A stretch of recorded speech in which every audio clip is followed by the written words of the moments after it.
like to talk a little bit about the treatment and the approach in clinic to the osteoarthritis, arthritis scenario.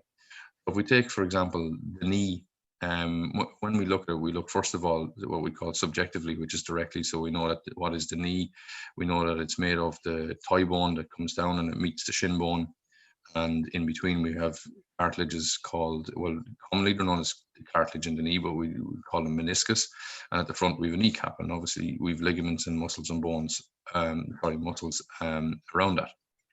Now, we'll know from examining the knee a good idea of what level of wear and tear is in it. Obviously, the best way to find out is a standing weight bearing X-ray or MRI that will get a good picture of the inside. But from a clinical point of view, we can determine quite a bit of what's going on, examining the knee itself directly. But if we stand back from the knee a little bit and look at what influences the knee, we know that, as I said, it's made of the thigh bone, as in the femur that comes down. So the other end of that forms your hip. If there happens to be a tightness at your hip, it changes how the other end of the bone arrives at the knee. Or if there is an issue in the ankle or the foot, it changes how the shin bone meets the knee.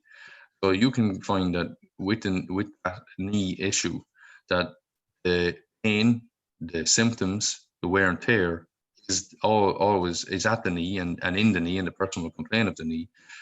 The strain pattern that's leading to it maybe not happening in the knee at all.